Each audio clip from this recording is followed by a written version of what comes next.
enseñanza sobre los principios del yoga que conocemos como Brahma Vidya. Y también vamos a hablar sobre 20 instrucciones espirituales que Swami Shivananda estableció para que nosotros podamos avanzar en nuestro proceso espiritual y llegar a la meta del yoga.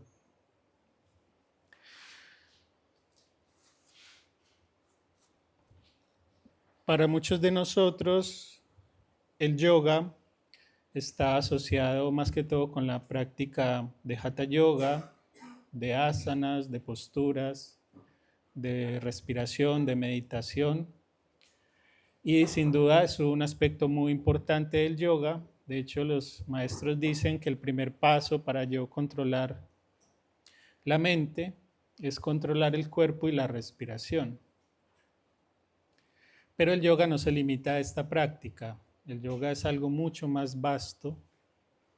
El yoga, digamos que es una ciencia, una disciplina que proviene de todo un mundo espiritual muy grande, que es el hinduismo.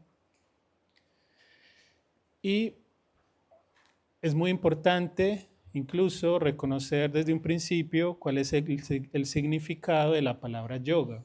Cuando estudiamos esto, podemos identificar cuál es el propósito de todas las prácticas del yoga.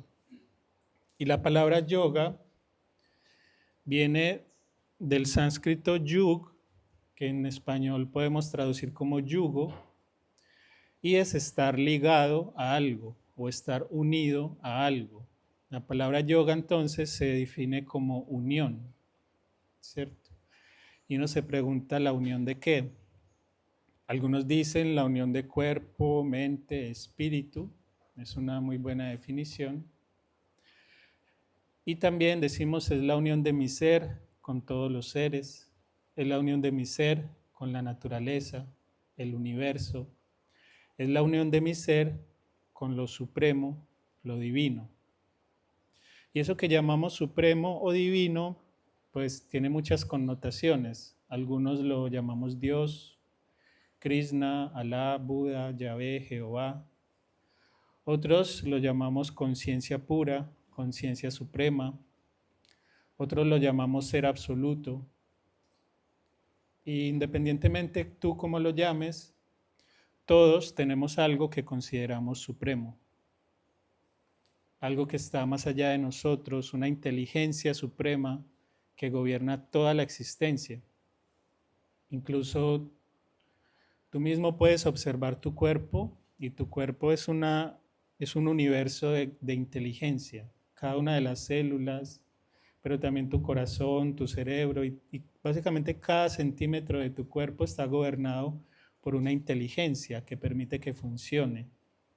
Y eso es algo que ninguno de nosotros se inventó. Eso es algo que provino de una inteligencia universal.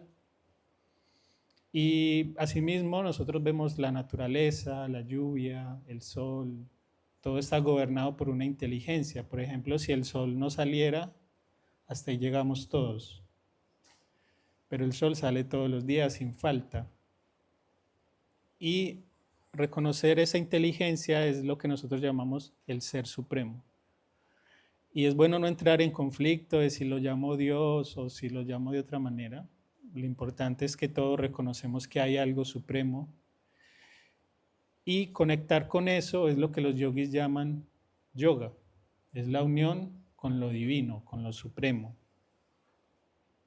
Y si bien nosotros todo el tiempo estamos unidos a eso, porque es algo que nunca deja de ser, que siempre ha estado ahí y que siempre estará, incluso en este mismo instante, todos nosotros estamos conectados con lo supremo, porque si no, no existiríamos siquiera. Nuestro corazón no vibraría. Y si bien todo el tiempo estamos conectados con lo supremo, no lo vemos. Porque hay unos velos en nuestra mente que nublan esa visión y entonces nos sentimos separados. Sentimos que yo estoy aquí, que tú estás ahí, que la naturaleza está ahí, que Dios está o lo supremo por allá en otro plano y todo el tiempo es una idea de separación en la que vivimos. A eso los yogis lo llaman ignorancia espiritual, también en el budismo lo llaman así. Y es la idea de dualidad o de separación. Entonces las prácticas del yoga nos ayudan a purificar estos velos que tenemos en nuestra mente y en nuestro corazón y a retornar a la unidad, a volver a reconocer que siempre hemos sido uno con todo y que siempre seremos uno con todo. Entonces, a eso, digamos que este camino que nos lleva de retorno a la unidad, como decía Jorge, es lo que los yogis llaman Brahmavidya. La palabra Brahmavidya traduce Brahman, que es lo supremo, lo absoluto, y Vidya, que significa conocimiento. Entonces es el conocimiento de lo absoluto. Pero no es un conocimiento intelectual como el de las ciencias o los conocimientos, digamos, que nosotros estamos acostumbrados a tener. No es yo saber algo intelectualmente, sino que es una experiencia directa. Los yogis cuando hablan de conocimiento hablan es de experiencia, porque lo demás es solo teoría, son ideas en la mente. Y este conocimiento es también el conocimiento de lo que yo soy en esencia. Los yogis todo el tiempo están hablando es de ti, de mí, de lo que somos. No están hablando de algo externo a nosotros. Entonces, conocer lo absoluto es conocerte a ti mismo. Porque como decíamos ahora, tú no estás desconectado, tú eres uno con la naturaleza, somos un solo planeta. De hecho, aquí no hay 30, 40 personas, sino que hay un solo ser, porque todos somos planeta Tierra y todos somos universo. Entonces, para, digamos, recuperar esta visión que perdimos, porque adquirimos, digamos, unas formas de pensamiento que nos hacen ver separados a través de los sistemas pues, de educación en los que participamos. Igual eso no es culpa de nadie porque los seres que nos educaron también fueron educados así y eso se va pues en una cadena ininterrumpida que no se sabe el origen, pero es posible salir de esa visión de separación y volver a vernos como seres en unidad. Entonces, el yoga, digamos, como les decía, significa unión, pero también yoga se refiere a las prácticas que nos permiten eh, experimentar esta unión y especialmente purificar o romper con los velos que nos impiden ver eso. También lo llaman como la ciencia que nos ayuda a florecer, porque para todos, digamos, el florecer, por ejemplo, de una planta es quizá el momento más hermoso de una planta, cuando nos muestra su flor. Entonces, asimismo, cuando nosotros florecemos con las prácticas del yoga, estamos desarrollando nuestro máximo potencial a nivel físico, mental y espiritual. ¿Cuáles son entonces esos pasos a seguir? ¿Cuáles son las prácticas del yoga que nos permiten purificar esos velos y conectar con lo divino? En primer lugar, pues para hablar de algo mucho más cercano a nosotros, vamos a hablar de 5 principios que hacen parte de uno de los caminos del yoga que se llama el Raya Yoga, el yoga del control de la mente. Y al final vamos a hablar de los 4 caminos completos, pero por el momento vamos a hablar de los 5 principios del Raya Yoga, que son asanas, que los traducen como ejercicio adecuado, que nosotros lo practicamos a través de las asanas o de las posturas de yoga. Si hacemos la analogía de nuestro ser como si fuera un vehículo, las asanas serían el sistema de lubricación, es un sistema que ayuda a tonificar huesos, músculos, incluso a mejorar, digamos, todos los sistemas del cuerpo, la circulación, la digestión, a equilibrar el sistema nervioso. Entonces, se llama ejercicio adecuado, si bien Shivananda también recomienda hacer otro tipo de ejercicios, no solamente yo, asanas. Por ejemplo, Shivananda corría, montaba en bicicleta, practicaba lucha libre, era una persona pues, que le gustaba ejercitarse y recomienda a todos practicar ejercicio físico adicional al yoga. Entonces el primer principio es asanas, la postura la práctica de hatha yoga en general. El segundo principio es pranayama, que son los ejercicios de respiración, se traduce como respiración adecuada. La palabra pranayama traduce control y expansión de la energía vital. Sabemos que el mayor porcentaje de la energía vital que sostiene nuestro cuerpo proviene del oxígeno. Si bien a nosotros nos gusta comer mucho y respiramos y ni nos damos cuenta, realmente la mayor energía la obtenemos es de la respiración y no de los alimentos. ¿Por qué? Porque si nosotros dejamos de comer podemos durar muchos días. Si dejamos de tomar agua y sol podemos durar muchos días, pero sin respirar apenas unos minutos. Entonces, realmente la respiración es la fuente más importante y directa que tenemos con la vida y es muy importante también reconocer que ese aire que respiramos ninguno de nosotros se lo inventó. Eso viene de la naturaleza, de unos seres que están ahí dándonos ese oxígeno, los bosques, los mares. Entonces es también, respirar conscientemente es también una práctica o un método para reconocer esa unidad muy fácilmente. Entonces el pranayama, dentro de esa analogía del vehículo, cuando respiramos conscientemente estamos recargando la batería eléctrica del cuerpo. El tercer principio es Shavasana, es la relajación consciente. Dentro de la analogía del automóvil es el sistema de enfriamiento, es descanso adecuado. Nosotros lo practicamos dentro de la sesión de Hatha Yoga, pero no debe, digamos, limitarse a la sesión de Hatha Yoga. En cualquier momento que necesitemos, que nos sintamos agotados, es bueno hacer una práctica de Shavasana, que no es solamente acostarse a dormir, ¿cierto? No es una siesta. Shavasana es una relajación consciente. Nosotros llevamos la conciencia por cada parte del cuerpo, dándole una orden de relajación. De hecho, ahorita en la clase de Hatha Yoga lo van a experimentar. Literalmente, mentalmente, llevamos la conciencia y sentimos los pies, relajo mis pantorrillas, rodillas, y así vamos por cada parte del cuerpo, haciendo una relajación consciente y al final nos quedamos en silencio durante 10 minutos, algunos minutos, y dicen que 20 ¿cuánto es? 10 minutos de relajación equivalen a varias horas de sueño, pero es porque es una relajación consciente, digamos que es un mensaje que le damos también a todo nuestro organismo para que entre en una relajación muy profunda. Cuando nosotros nos acostamos a dormir no hacemos eso. Nosotros simplemente nos acostamos, cerramos los ojos y al rato nos dormimos. No le estamos dando una orden consciente a todo el cuerpo. Entonces por eso es muy diferente hacer una siesta a hacer una relajación consciente. Y la relajación consciente tiene más descanso que el mero hecho de acostarse a dormir. De hecho, por eso también muchos yogis dicen que no duermen. En parte porque pasan muchas horas en meditación y esto de por sí, sobre todo el descanso, dicen los yogis, lo necesita más que todo el cerebro. Obviamente el cuerpo también, pero principalmente el cerebro.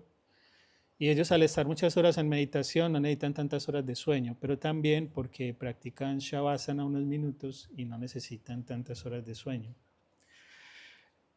El cuarto principio es dieta saludable, idealmente ayurvédica. Recordemos que cuando decimos ayurvédica, esto ya es algo mucho más especializado a una dieta solamente saludable. Todos podemos tener dietas saludables, verduras, frutas, proteína, leche, bueno, según lo que cada uno elija. Pero, bueno, los yogis recomiendan idealmente dieta vegetariana por diversas razones, sobre todo por la práctica de ahimsa, la no violencia, pero la dieta ayurvédica ya requiere un conocimiento especial y es hacerse uno un estudio o un test de cuál es mi constitución ayurvédica. Se dice que hay unos elementos que rigen nuestro organismo, el fuego, el aire, el agua, la tierra, y de acuerdo a la proporción que cada uno de estos elementos tenga en mi organismo, que es diferente al tuyo, yo voy a necesitar una dieta especial. Por ejemplo, si tengo mucho fuego en mi interior, mi dieta necesita equilibrarse con más agua y tierra. porque si le meto más fuego, me voy a incendiar. E incendiarme internamente es que me voy a desequilibrar y voy a tener ciertas condiciones de salud que me pueden afectar, pero también ciertos estados mentales que se relacionan con exceso de fuego, como por ejemplo es el enojo, la ira, la irritabilidad. Entonces, si yo tengo más que todo fuego en mi interior, necesito equilibrarlo con agua, con tierra, que me va a ayudar a asentarme y a equilibrar mi energía. Y esto es solo un ejemplo. ¿Cómo sería una dieta para un fuego? Más tubérculos, que son elemento tierra, te van a ayudar a sentarte, menos picantes, porque son fuego, mucha agua y así sucesivamente. Entonces, la dieta ayurvédica sí requiere un conocimiento especial. Aquí hacemos un retiro de ayurveda también durante el profesorado de yoga en febrero, para que si desean. Y si no, también tenemos un libro de ayurveda que les puede ayudar a introducirse, solo a introducirse, ya luego eso habría que ampliarlo. Este principio de la dieta saludable sería, dentro de la analogía del vehículo, el combustible, ¿cierto? Necesitamos un combustible de buena calidad para que este vehículo, que es el cuerpo, pues funcione bien. Y el quinto principio es más relativo no tanto al vehículo, sino al chofer, que viene a ser nuestra mente, y lo llamamos pensamiento positivo y meditación. Porque son dos principios. Uno, porque nosotros no todo el día estamos meditando, pero sí estamos pensando. Entonces, pensamiento positivo es muy importante porque es como el contenido de nuestra mente. Para los yogis, la mejor manera de practicar pensamiento positivo es lo que estamos haciendo en este momento, que es el satsang. La palabra satsang traduce reunión en torno a la verdad o al conocimiento espiritual, que es quizá el contenido más positivo, más puro que podemos darle a nuestra mente. Si bien pues todo el tiempo le estamos dando contenidos a nuestra mente de acuerdo a lo que nosotros nos expongamos, a los contenidos que consumamos a través de las redes sociales, de las conversaciones que tenemos con la gente, del tipo de música, película que veamos, del tipo de libros que leamos. Todo eso viene digamos, a contenerse en nuestra mente, y lo que recomendamos es que acudamos más a contenidos sádvicos, a contenidos que tengan más que ver con el conocimiento espiritual.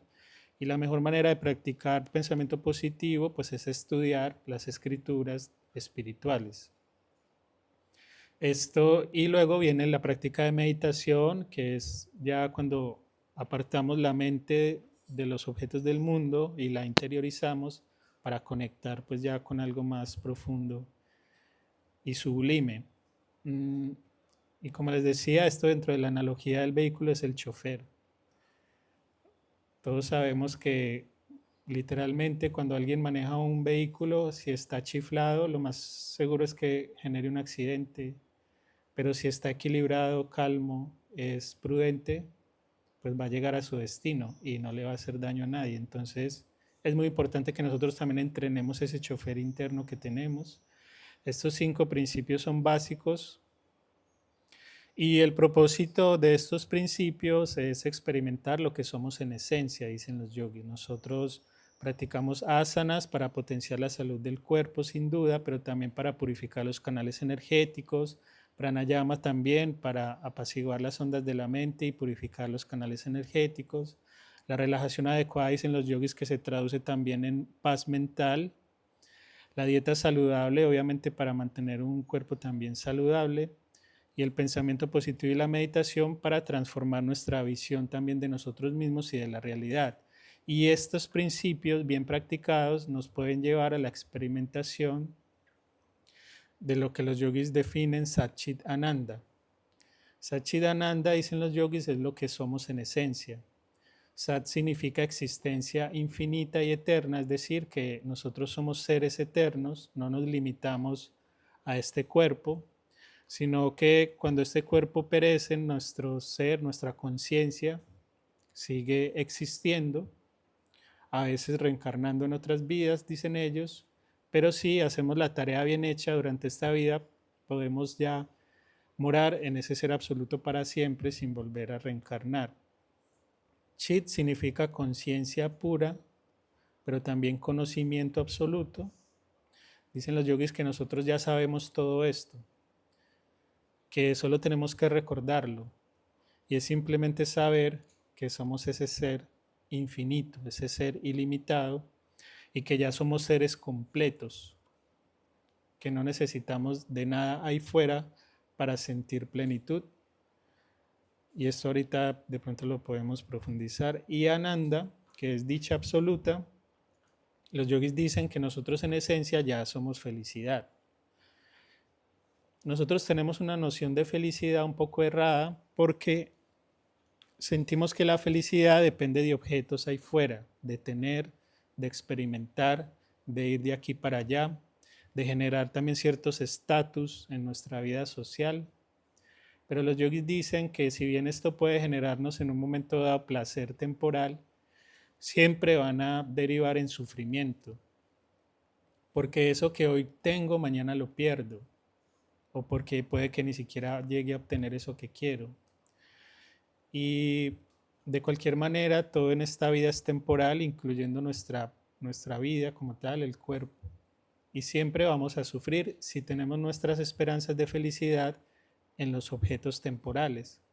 De los yogis dicen, si tú quieres ser realmente feliz y para siempre, debes poner tus esperanzas de felicidad, digámoslo así, conectar tu felicidad con algo que sea también eterno, que no sea temporal.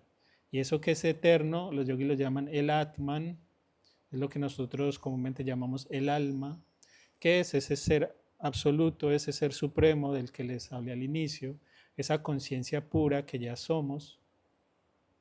Y dicen los yogis que también es, o sea, es algo, Sivananda dice, eso está tan cerca como nuestra vena yugular o nuestra nariz. Es decir, eso no es algo que hay que ir a buscar en ninguna parte. Eso es algo que está aquí en nuestro corazón. Si tú cierras los ojos un momento y te preguntas quién soy yo y afirmas yo soy, por ejemplo, o simplemente yo, eso que tú llamas yo, dicen los yogis, es la conciencia pura. Y ese yo no tiene nombre, no tiene edad, no tiene género, no tiene ninguna cualidad externa, no cumple ningún rol, ningún, digamos que no está condicionado por ninguna etiqueta que le pongamos. Ese yo que tú puedes sentir en tu corazón, que está aquí y ahora experimentando este plano a través de los sentidos, a través de este cuerpo, ese yo que es testigo de este instante es la conciencia pura. Si tú logras reconocer eso, digamos ya te la pillaste. Y es sumergirse profundamente ahí, en eso. Digamos que por eso los yogis dicen, la felicidad, la paz se encuentra en tu interior, ¿cierto? Pero para poder conectar con esa pureza tenemos que silenciar los pensamientos. Cuando un pensamiento viene ya está interrumpiendo esa contemplación, porque los pensamientos son los que generan la idea de separación y digamos que eso que nosotros decimos que somos, por ejemplo, cuando a ti te preguntan quién eres tú inmediatamente estás trayendo a colación unas etiquetas que hablan de algo que tú realmente no eres. Entonces decimos yo soy Yotin, soy colombiano, profesor de yoga y todos estamos convencidos de ese tipo de cosas, pero realmente estamos poniendo o nos estamos nosotros poniendo unas etiquetas que no dicen nada de lo que realmente somos. Entonces los yogis dicen que para nosotros ver realmente lo que somos tenemos que suprimir todas esas etiquetas y en silencio contemplar quiénes somos realmente. Bueno, ahora para poder hacer esto es importante, además de los 5 principios que ya mencioné, purificar unos velos que tenemos en nuestra mente.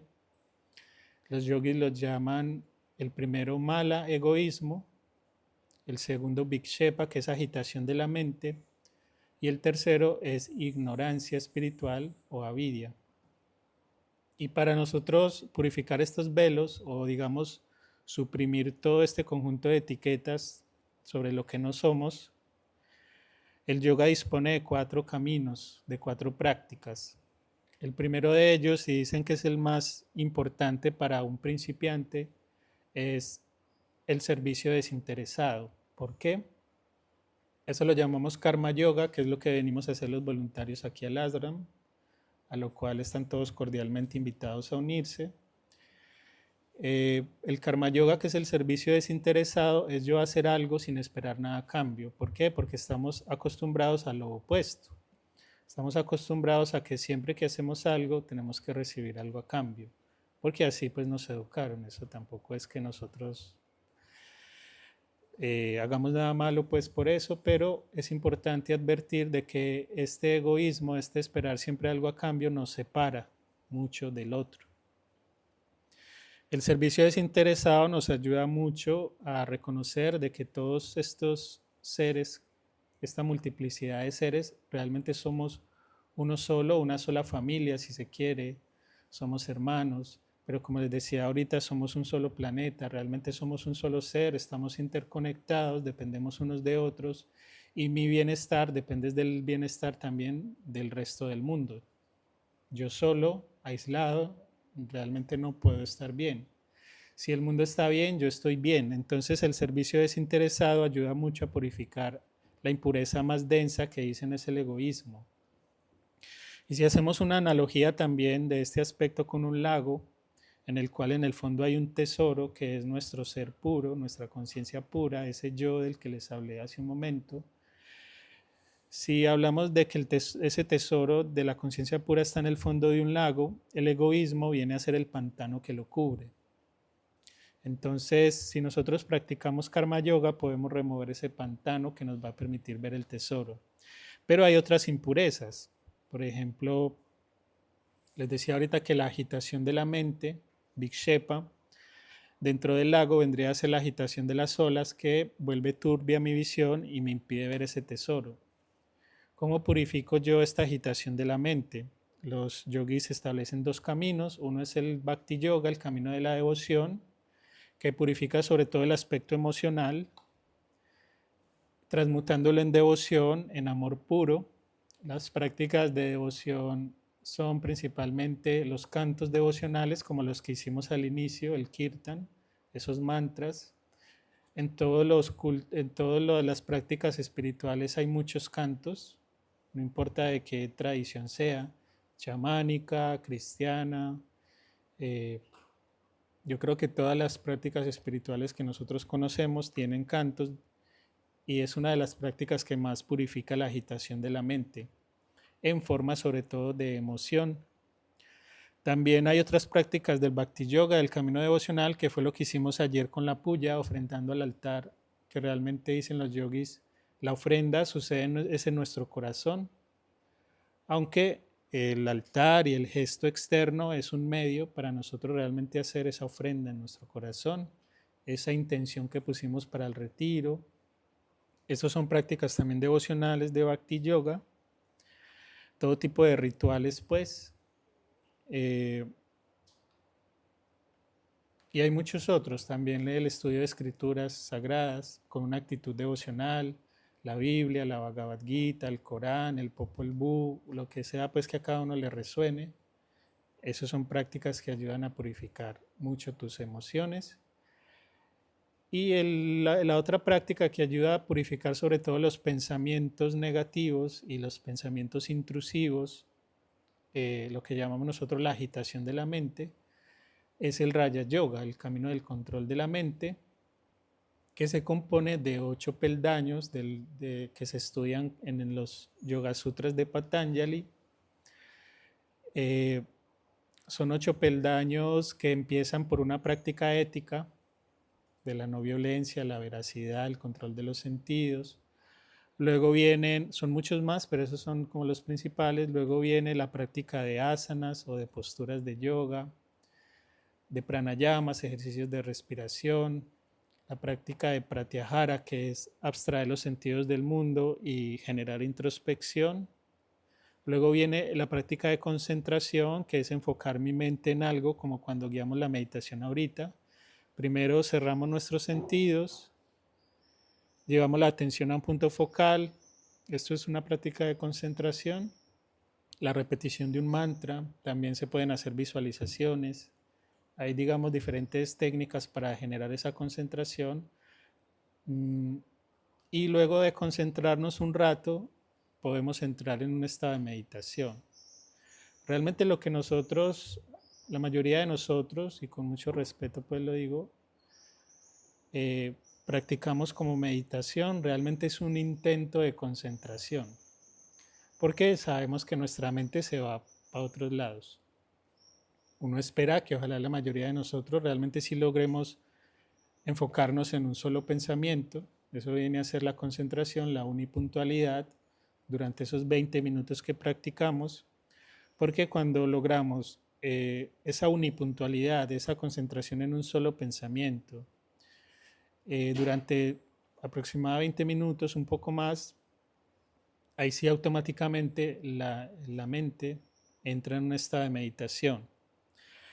El estado de meditación, dicen los yogis, ya no requiere ningún esfuerzo de concentración, sino que es como un estado vibracional que es fruto de la concentración intensa que hice previamente. Entonces, en un estado donde ya la mente queda como en esa frecuencia de contemplación, y luego de esta experiencia de meditación te lleva al samadhi, que es un estado de supraconciencia donde tú te fundes con ese absoluto, digámoslo así. Pero esto se profundiza pues en otro momento, quizá en retiros de meditación, y de todas formas a través de las escrituras de Shivananda y en los libros que aquí la Fundación Atman Yoga tiene, pueden profundizar un poco en todo este conocimiento. Ahorita les recomendamos algunos. Y como les digo, este camino del Raya Yoga ayuda a purificar sobre todo la agitación de la mente en forma de pensamientos.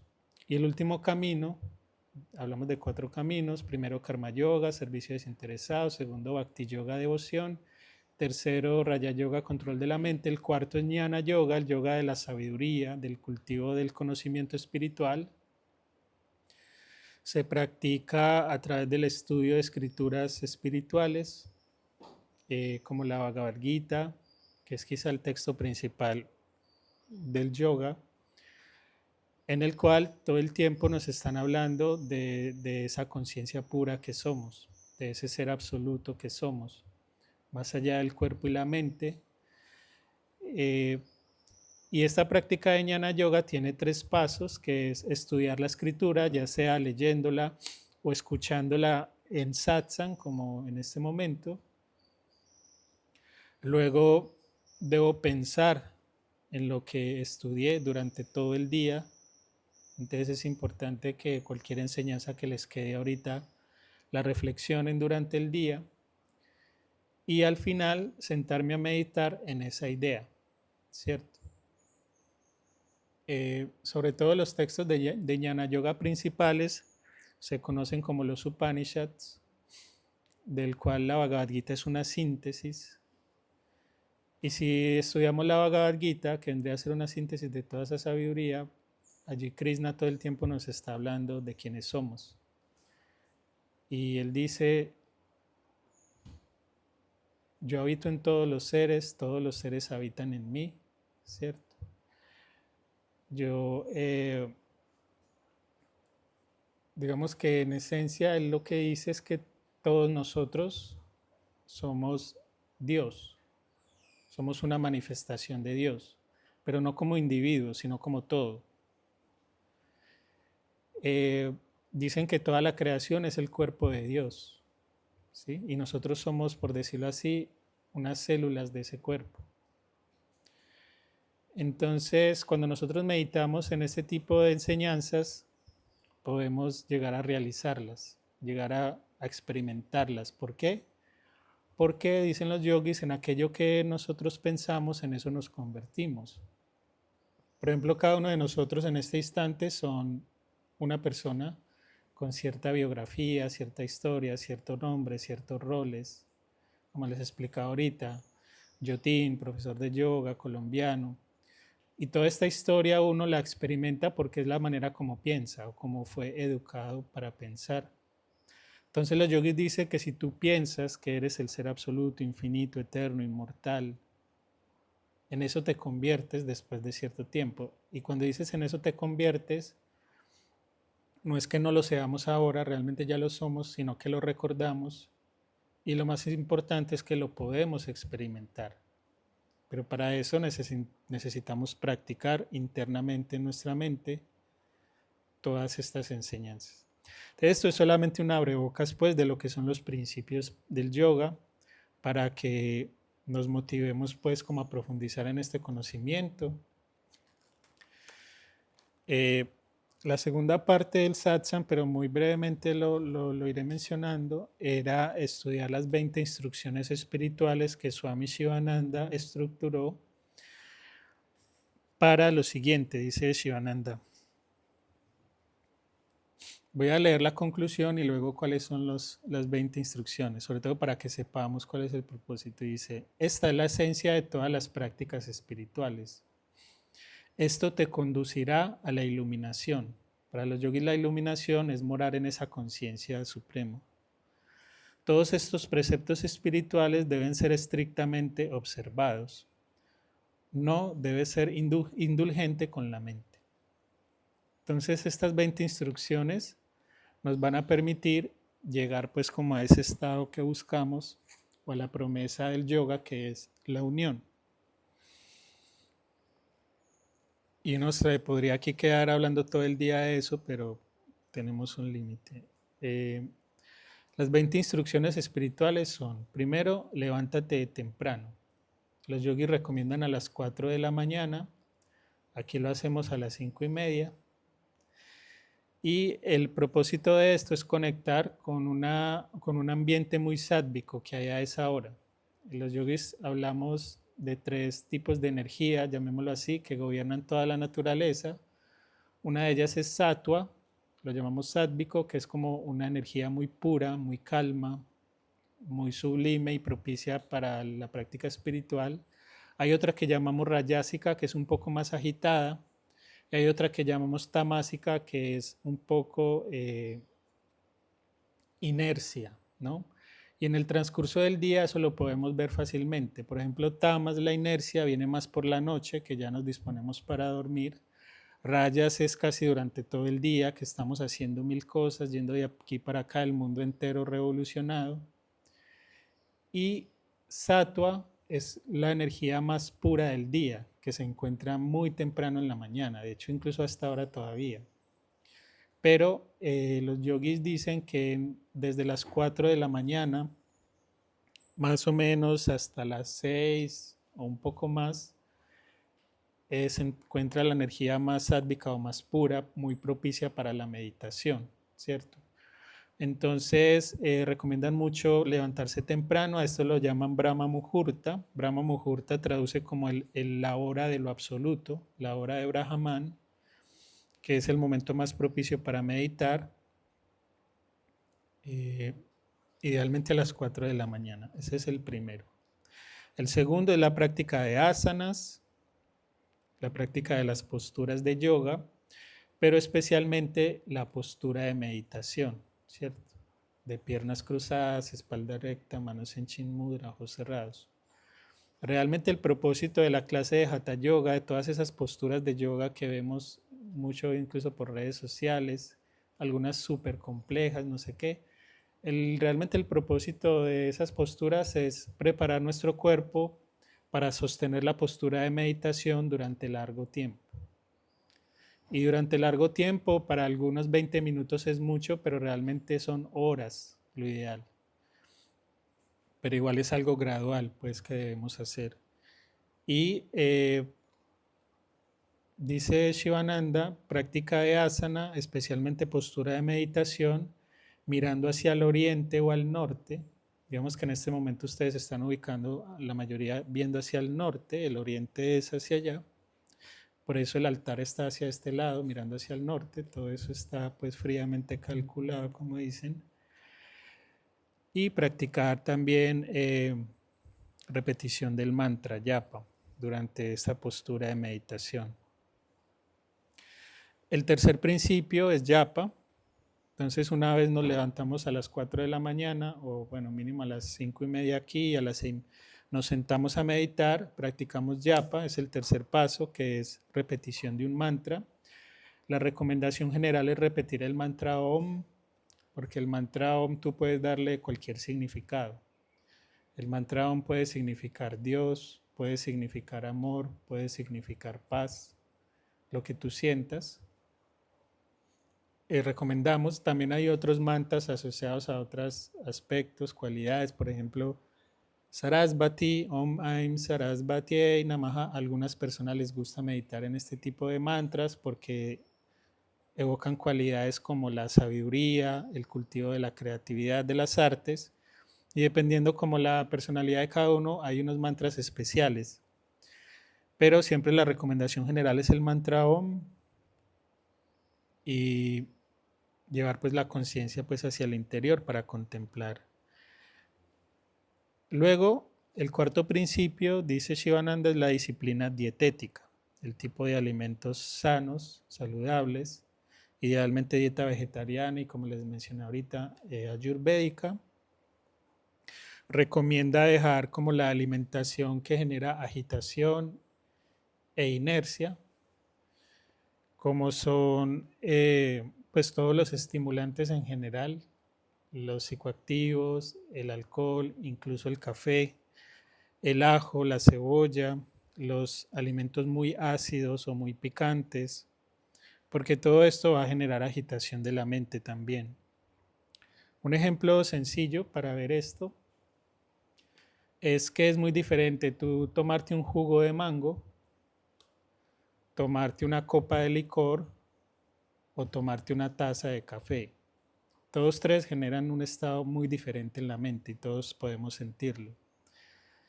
El mango pues no se percibe casi nada, aunque tiene unos componentes que generan un estado de relajación. El alcohol pues nos va a generar embriaguez, cierta desinhibición, pero también un estado depresivo. Y el café, si bien nos puede quitar el sueño, también nos puede generar irritabilidad y inquietud mental y emocional, dependiendo cómo nos encontremos internamente. Entonces, cuando un yogi sabe esto y que su propósito es sentarse a meditar en calma, es muy atento de qué es lo que está consumiendo. No es solo como sí, como, bueno, no sé cómo expresarlo, pero su propósito es tener una meditación calma y profunda.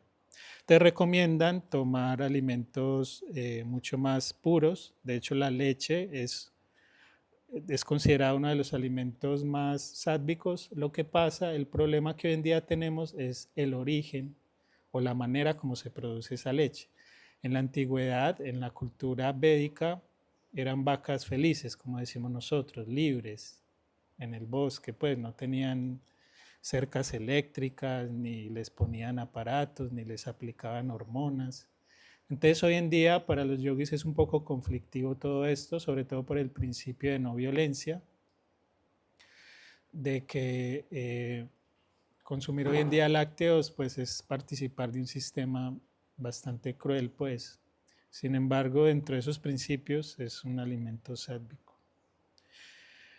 Y bueno, el otro principio es, el quinto, es tener un cuarto de meditación. Idealmente un cuarto separado solo para eso, como por ejemplo este templo. Si tú en tu casa puedes tener un cuarto solo para eso, y si no puedes, al menos separar un rinconcito en uno de los cuartos, ojalá separado por una cortina o algo. Pero es muy importante separar un espacio solo para práctica espiritual, porque digamos que todo lo que hacemos está permeado, por decirlo así, por una manera, por una vibración, por una cierta frecuencia. digamos que una discoteca, todos sabemos a qué vamos, a bailar, ¿no? Es una energía bastante rayásica, activa.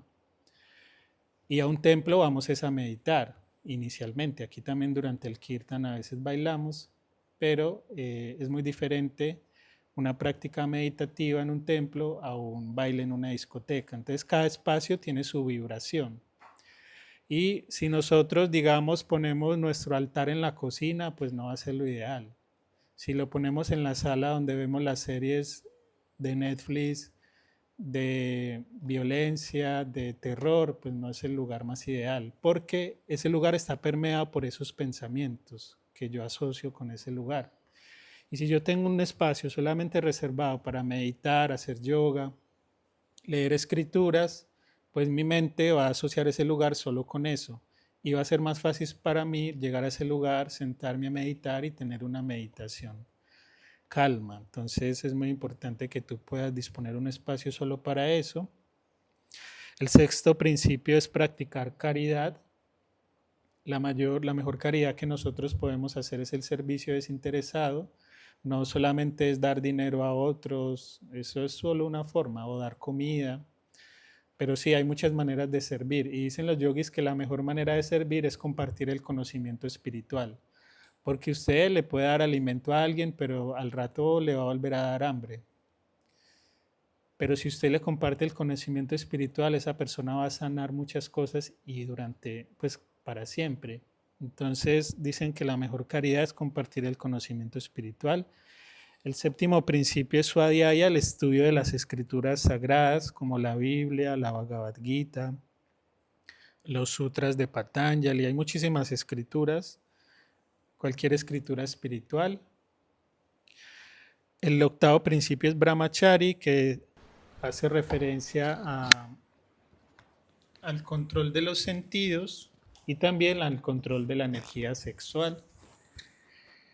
En pareja, la fidelidad, dicen los yogis, pero obviamente él también habla para comunidades monásticas, entonces todo el tema del celibato, pero para nosotros es principalmente cuidar esa energía vital. El noveno principio es aprender oraciones de memoria, como los mantras que cantamos aquí, ya que no es solamente repetirlos, que de por sí esas vibraciones son muy poderosas, como les comenté al principio, son las vibraciones que sostienen toda la creación, y no necesariamente tienen que ser en sánscrito, también en español. Pero lo importante de estas oraciones es que contienen la esencia de todas las enseñanzas. Si ustedes en la cartillita que tienen allí con los mantras, por ejemplo, ahorita que vayamos a cantar el Trayambakam, podemos leer el significado. Ahí está casi que toda la enseñanza del yoga, pues en un verso de 5 líneas. Entonces, aprenderse estos mantras de memoria también ayuda mucho a conectar la mente con las enseñanzas. El décimo principio es satsanga, que es reunirse en torno a la verdad, que es lo que estamos haciendo aquí. Obviamente hablamos de verdad en términos espirituales. Es reunirse a estudiar las escrituras en comunidad. Dicen los yogis que la práctica en grupo es mucho más poderosa que en solitario y sobre todo que nos permite ser más constantes y disciplinados. Para la mayoría de nosotros, cuando salimos de aquí, a veces el esfuerzo se relaja mucho. Pero cuando estamos aquí, sabemos que tenemos que ir a la meditación de 6, de yoga a las 8. O sea, eso nos ayuda a disciplinarnos mucho. El 11º principio o instrucción es ayunar en Ekadasi. Ayunar, Ekadasi significa luna llena y luna nueva, que dicen los yogis son como periodos más propicios para practicar ayunos. Y no tienen que ser ayunos extremos, pues puede ser simplemente una monodieta, puede ser de solo fruta o de jugos o de kichari. Ya una y otras un poco más exigentes, como de solo agua o incluso ni siquiera tomar agua. Pero cada uno gradualmente puede incorporar este tipo de prácticas sin forzarlo, pues, para que el organismo no se descompense. Incluso podemos empezar por no comernos el dulce que nos gusta comernos todos los días, pues como cosas simples y luego ir progresando. Tener un yapamala es un rosario espiritual que se utiliza para la meditación. Puede ser cualquier tipo de rosario que nos recuerde como la oración, la meditación. Dicen los yogis que es bueno tenerlo en el cuello, en el bolsillo, o dormir con él debajo de la almohada, no solo como amuleto, sino porque en cualquier momento podemos tomarlo y practicar. Mientras voy en el bus, mientras espero una cita, mientras estoy con la mente desocupada, puedo practicar. Repetir el mantra, la oración, soy paz, soy amor, soy felicidad, Om Namah Shivaya. Hay muchas maneras de hacerlo y pueden conseguir un denario, un rosario cualquiera, y si no, en muchas partes ya venden estos malas que son muy útiles para enfocar la mente y no dejarla dispersa pensando lo que no debemos. El 13º principio es Mauna, es un voto de silencio. No es solamente dejar de hablar, sino intentar silenciar los pensamientos, pero dejar de hablar ya es un principio, porque pues somos personas por lo general que hablamos todo el día, mil cosas, y también el hablar gasta mucha energía. Entonces, practicar siquiera 1 hora o 2 de silencio durante el día nos ayuda mucho a guardar energía y sabemos que todo esto tiene como propósito enfocar esa energía en práctica espiritual y más que todo la meditación. El 14º principio dice, di la verdad a cualquier costo. Esto es más que todo un tema de práctica ética. Porque a veces nuestra mente está maquinando, digamos, cómo manipular el mundo a nuestro acomodo, y mucho tiene que ver con la veracidad. Y dicen los yogis que cuando yo digo una mentira, ya luego estoy maquinando cómo tapar esa mentira para que no me vean, etcétera, para que no me pillen. Entonces la veracidad es importante siempre y cuando sea beneficiosa, no cause pues ningún daño a otros, porque tampoco es decir así cosas negativas solo porque son una verdad. Y también la verdad depende del punto de vista donde yo me encuentre, pues. El 15, el quinto es, el quinto no, el 15 es reducir las necesidades, es desprendernos un poco como de la acumulación de cosas que muchos tenemos. Tenemos 10.000 camisas, pero no las necesitamos todas. Con algunas pocas, 5, y eso que para los yogis eso es mucho. Ellos dicen, reduce a 2 o 3 tus prendas de vestir, pero es más que todo simplemente ser simples, como llevar una vida más liviana, más libre de equipaje, porque a veces si revisamos nuestro closet, nuestros cajones, tenemos un montón de cosas que no usamos, pero están ahí al son de nada, entonces podemos donarlas a alguien que las necesite y eso también ayuda